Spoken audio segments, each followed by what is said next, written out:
Joe Biden unleashes the speech police on the federal government. Kevin McCarthy flies to Florida to meet with former President Trump.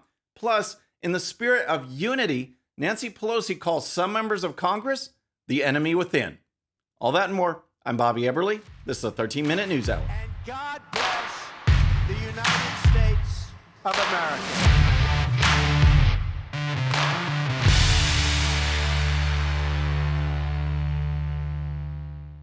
All right, friends, welcome to the show. Happy Friday. I hope you had a great week. If you're new to the show, thank you so much for tuning in. We're going to start with Joe Biden because he unleashed the speech police this week as part of his record-setting amount of executive orders and memos. No president in history has issued this many orders and memos. No one. And now he's turning his focus on what federal employees say and write, even think, regarding especially coronavirus, because you just can't be racist about coronavirus. That's right. Even though we know the virus came from China, and even though we know that other diseases and viruses have been named for their place of origin, think Ebola, West Nile, Spanish flu, German measles, you name it. If you say China virus, though, that's racist. And that is a problem that Joe Biden wants to fix because it's apparently just sweeping the nation. And here's Biden. Today, I'm directing federal agencies to combat resurgence of xenophobia, particularly against Asian Americans and Pacific Islanders that we've seen skyrocket during this pandemic. This is unacceptable, and it's un-American. All right, so Joe Biden is directing all federal agencies to address this skyrocketing resurgence of xenophobia toward Asians. Have you seen this? Have you seen this going around? Have you seen this sweeping the nation? Or instead, is this a left-wing talking point that they repeat over and over and over through their allies in the media until people start thinking it's true that every interest group, every race, every ethnicity hates each other? What do you think is more likely? And here's more from Biden. I've also asked the Department of Health and Human Services to put out best practices for combating xenophobia in our national response to COVID. So Biden wants to combat xenophobia as it relates to Asian Americans, in particular in the response to COVID-19. So what does that all mean? Where is COVID-19 or coronavirus racist? Well, Joe Biden wants to address that. And what it basically means is that no one will be saying China virus anymore at a press conference or putting it in a memo or putting it in an email. He didn't particularly specifically forbid that, but this is what it's all about. In his statement, in his memo, here's some of the points that Joe Biden brings up. The Secretary of Health and Human Services shall, in coordination with the COVID-19 Health Equity Task Force, consider issuing guidance describing best practices for advancing cultural competency, language access, and sensitivity toward Asian Americans and Pacific Islanders in context of the federal government's COVID-19 response. Executive departments and agencies shall take all appropriate steps to ensure that official actions, documents, and statements, including those that pertain to the COVID-19 pandemic, do not exhibit or contribute to racism, xenophobia, and intolerance against Asian Americans and Pacific Islanders. And so it begins. The thought police is in full force, folks. And for just a moment, let's forget about West Nile and Ebola and Spanish flu and German measles. Let's just think about coronavirus, okay? What is it people are talking about? And I'm talking about around the world and right here in America with our own media and with the Democrats. We're talking about these new strains of coronavirus, these new variants. And what are they called? The UK variant and the South African variant. So you can say the South African variant, but you can't say the South African variant of the China virus. That's racist. That's where things are going. In addition, it's not just limited to coronavirus. Now, the phrase illegal aliens, that's done. That's taboo too. And here's the story. With President Biden in control, ICE has moved to police its agents' words, telling them the terms alien and illegal alien may no longer be used in any documents. Instead, agents have been ordered to use undocumented, as in undocumented non-citizen or undocumented individual. David Shaw, acting assistant director of domestic operations at Homeland Security Investigations, said in a memo that the changes were an effort to align with current guidance and to ensure consistency in reporting. His order applies to all official documents, memos, and even emails. So, no more illegal aliens, no more China virus. You can't say anything in the Biden administration. It's all gone totally PC, totally politically correct, all in the name of stamping out this massive resurgence of xenophobia. Give me a break. All right, next let's talk about Kevin McCarthy, who flew to Florida to meet with President Trump. But first, if you're new to the show or haven't subscribed yet, please subscribe. And when you do, please hit that bell so you'll be notified. We're making our push for 150,000 subscribers, and we can do it with your help. All right, this week, Kevin McCarthy flew to Florida. He met with former President Trump on Thursday to discuss the 2022 elections. Now, if you recall, the 2020 elections at the congressional level were very interesting because the Democrats and the media, everyone was talking about this blue wave that was going to continue, that the House Republicans were going to get wiped out, that Nancy Pelosi and the Democrats would even make bigger gains than they did before. What was the reality? The reality is that the House GOP made the gains. Not a single House GOP member lost. And every single House race that was listed as a toss-up was won by the GOP. That's what happened in 2020. In 2022, they want to see even more. And here's the story. McCarthy and Trump met at Mar-a-Lago to discuss the 2022 midterm elections. It was the first time they had seen each other in person since the Capitol Hill riot. McCarthy released a statement after the meeting saying Trump has committed to helping Republicans in both the House and Senate in 2022. Today, President Trump committed to helping elect Republicans in the House and Senate in 2022. A Republican majority will listen to our fellow Americans and solve the challenges facing our nation, McCarthy said. Democrats, on the other hand, have only put forward an agenda that divides us, such as impeaching a president who is now a private citizen and destroying blue-collar energy jobs. For the sake of our country, the radical Democrat agenda must be stopped. So, that statement sounds all well and good, but there are definitely things that need to be ironed out between these two and between the Republicans in the House in general. First of all, if you recall, after the Capitol riot, McCarthy gave a speech saying that President Trump bears some responsibility for what happened. That did not go over well with President Trump. They definitely need to work that out. In addition, President Trump wants Liz Cheney gone. She is in the GOP House leadership. She voted to impeach President Trump with no due process at all. No hearing from President Trump or his team at all. No due process. She voted for impeachment.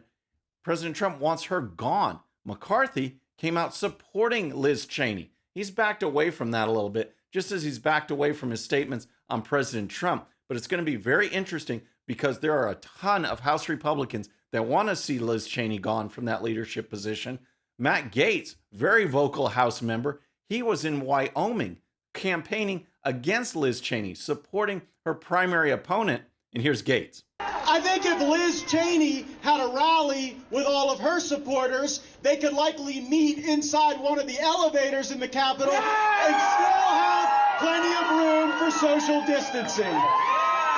So as you can see, Gaetz is no fan of Cheney at all. She voted along with 9 other House members to impeach the president. As I mentioned, there was no due process at all. Gaetz is fired up. He's going after Cheney. And as I've said in previous shows, I think she should be removed from her leadership position. I think those other 9 should be stripped of committee assignments because you don't go impeach your Republican president when there's no due process. When he said to the crowd, peacefully and patriotically, let your voices be heard. They got caught up in the frenzy, their never Trump attitude. That's what ruled the day. We see it. It's obvious. And here's more from Gaetz. I'll confess to you, this is my first time in Wyoming. I've been here for about an hour, and I feel like I already know the place a lot better than your misguided representative, Liz Cheney.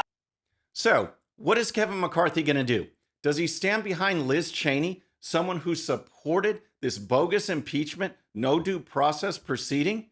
Or does he stand behind former President Trump, someone who could be very influential, very valuable in helping McCarthy obtain his ultimate goal, which is to be Speaker of the House? What does he do? Let me know what you think in the comments. And we're going to move on to Nancy Pelosi, because the Democrats love to talk about unity. They love to push unity. And as we all know, that just means for Republicans to fall in line and be quiet. That's all they really want. Now, in this spirit of unity, Nancy Pelosi is basically calling out certain members of Congress, describing them as the enemy within. And here's the story. House Speaker Nancy Pelosi referred to House members who carry guns for self-defense as the enemy within on Thursday. Breitbart's Joel Pollack reported Pelosi's statement wherein she was given a chance to put forward her stance on House members who want to be armed for self-defense. Folks, this isn't unity at all, and we've seen this. We've seen legislators stand up for election integrity. The Democrats want to kick them out. As far as Trump supporters, Democrats are saying they need to be deprogrammed. Now, people who just want to have their self-defense, considering that the Capitol Police failed in this Capitol riot, now they are the enemy within? Here's Joel Pollack, who was referenced in that story. Here's his tweet. Speaker Pelosi referred to certain members of Congress as the enemy within. When asked what she meant, she said there are members who want to carry guns, like Representative Boebert, who carries legally. So, if you exercise your Second Amendment rights after a deadly riot, you are an enemy. That's what Pelosi's saying. And it's not just Pelosi, folks. Recall the interview that I showed with Alexandria Ocasio-Cortez and Chris Cuomo over at CNN, basically saying that she is afraid of other members of Congress. This was supposed to be a show of force and unity, and you weren't there. Explain it. Yeah, I think we also had very real security concerns as well, as you mentioned earlier. We still don't yet feel safe around other members of Congress. How many are we? I think a very considerable amount. A lot of members do not. You really feel safe. think that colleagues of yours in Congress may do you dirty? Yeah. Wow, so much for coming together, so much for unity. And again, with the Democrats, it's not about unity. It's about falling in line. If you speak out, if you share an opinion, they bring out the cancel culture. They talk about expelling people from office. They talk about deprogramming. Folks, that's not unity. But again, it goes to our next segment. When we see the left, when we see Nancy Pelosi, we see Alexandria Ocasio-Cortez, we just have to ask, do you have a relaxed brain? I got what you call, a relaxed brain. All right, we're going to start with Joy Reid over at MSNBC, because she's just absolutely nuts. And this time she was talking about Joe Biden and his statements on the environment, him speaking out on the environment. And we'll start with Joe Biden's comments. That's why I'm signing today an executive order to supercharge our administration's ambitious plan to confront the existential threat of climate change. It is an existential threat. All right, friends, something needs to be done about Joe Biden, because he can't be allowed to make decisions when he can't even make statements. He says things all the time. Watch him in these press briefings or these statements. He's so rigid. He stumbles every single time. Existential? What is that? He said it twice. I don't even know what that is. He's got to know what the word is. Existential threat. He says existential. I mean, and it happens over and over again. Just watch him. That's why he's being guarded so carefully, and everything is so scripted. But the main point is Joy Reid. She heard that. She introduced that as part of her segment. Then she says this. And joining me now is Gina McCarthy, White House National Climate Advisor and former EPA Administrator. Congratulations on your new job. It's very important for the planet. I always feel like if aliens ever really exist and they come and attack us, it's going to be because we destroyed the planet. That'll be our punishment, right? I don't even know what to say, except that Joy Reid definitely has a permanent place next to Alexandria Ocasio-Cortez and Relaxed Brain Friday. What is this? Aliens checking out the Earth? All right. So then I want to leave you with this headline from the Babylon Bee, because it really struck me, considering that the left, the Democrats, the media, always talked about President Trump as some kind of fascist dictator. That's right. Someone who was elected in the United States of America. They actually called him a dictator. They love to say that. And here's the headline. Here's a complete list of fascist dictators who were democratically voted out of power. Think about that. Think about around the world, all the fascist dictators that were just voted out and went peacefully, had a peaceful transition of power. Think about that one and think about how many times the Democrats call President Trump a fascist dictator. So folks, that's our show for today. I hope you enjoyed it. Please subscribe. And when you do, please hit that bell so you'll be notified. And we'll see you next time. I'm Bobby Eberle. This is a 13-minute news hour.